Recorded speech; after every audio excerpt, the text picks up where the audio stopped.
महापुरख संत करतार सिंह जी दमदमी टकसाल के 13वें मुखी, उन्होंने बचन मैं सुने कह लगे भी जिड्डा वड्डा बोड़ है ना, बोड़ ते बोड़ दे जिन्ने पत्ते आ इन्ने चंगे कर्म किते होण फिर जाके किते गुरसिख दे घर जन्म हुंदा है। ते बोड़ नूं जिन्नियां गोलां लगियां लाल लाल रेड रंग दियां हुंदियां गोलां, साडे मालवे विच गोलां कहंदे आ, जिन्नियां गोलां लगियां उन्ने कर्म चंगे किते होण फिर जाके किते अमृत दी दात ते जां टकसाल दे विद्यार्थी बनया जांदा है। ते गोलां दे विच जिन्ने बीज आ, बीज छोटे छोटे बीज आ, उन्ने कर्म चंगे किते होण फिर कथा की दात प्राप्त होंदी है। मैं उदों सोचना भी ये, क्योंकि सुन के तुहानूं भी हैरानगी होनी आ,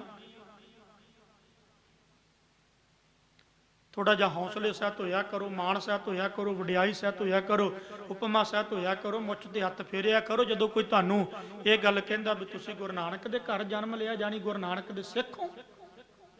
गुरु नानक दा सिख बनना कोई ये माड़ी मोटी गल नहीं गी।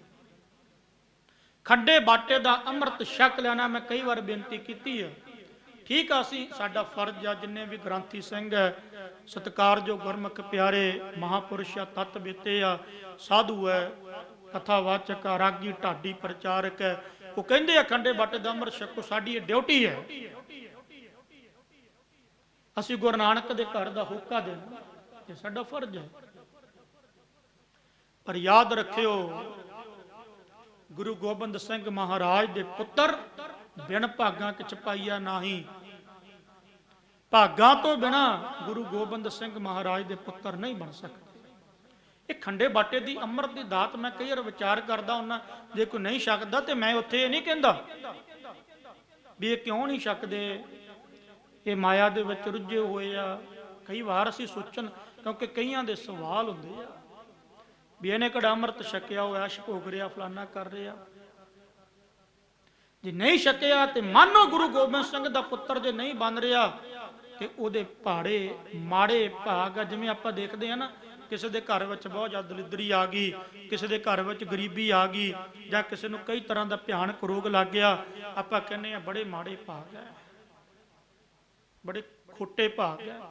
तो मैं माफ़ी चाहना ये गल कहण तो गुरेज नहीं करांगा। कलगीधर पातशाह गुरु गोबिंद सिंह महाराज पुत्रां दे दानी, सरबंस दे दानी, निरंकार दे स्वरूप, अकाल दे स्वरूप, परमात्मा दे रूप। एक गोरे ने भी ये गल लिखी, जिथे गोरे ने लिखी है उत्थे हिंदुआं ने भी लिखी आ। साहिबे कमाल गुरु गोबिंद सिंह दी किताब ये पंडित ने लिखी आ। आचार्य सीगा वो भी कहंदा आंदा भी जो गुरु गोबिंद सिंह आ गुरु गोबिंद सिंह आ।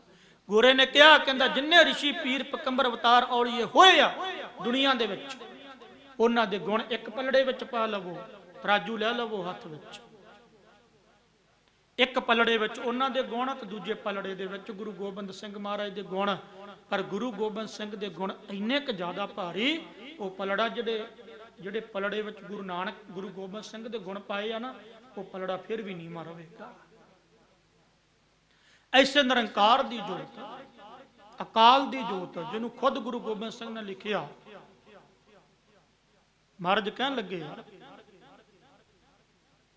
महाराज कहन लगे मैं हूं परम पुरख को दासा, देखन आयो जगत तमाशा।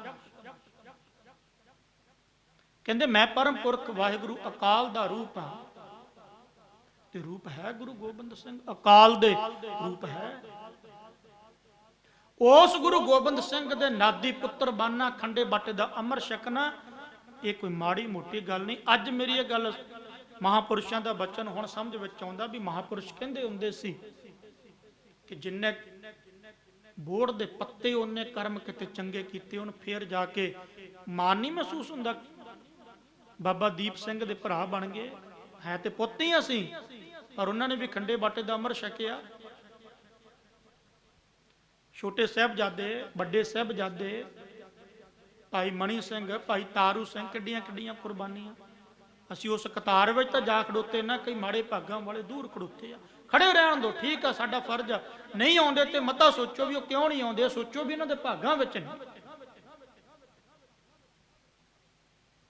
ਹੀਰਾ ਜਿਹੜਾ ਹੀਰਾ ਨਾ, ਉਹ ਕਿਸੇ ਵਿਰਲੇ ਦੇ ਹਿੱਸੇ ਆਉਂਦਾ, ਕੱਚ ਤੇ ਬਹੁਤ ਪਿਆ।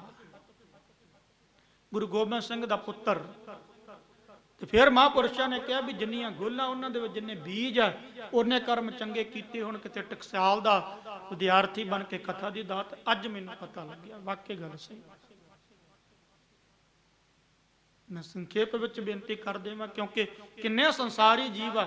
ਯਾਦ ਰੱਖਿਓ, ਜਿਹੜੀ ਇਹ ਬ੍ਰਹਮ ਦੀ ਕਥਾ ਹੈ, ਨਿਰੰਕਾਰ ਦੀ ਕਥਾ, ਮਹਾਰਾਜ ਗੁਰੂ ਗੋਬਿੰਦ ਸਿੰਘ ਨੇ ਸਿੱਧਾ ਕਿਹਾ, ਜੋ ਇਹ ਕਥਾ ਸੁਣੇ ਔਰ ਗਾਵੇ, ਦੁੱਖ ਪਾਪ ਤੇ ਨਿਕਟ ਨਾ ਆਵੇ।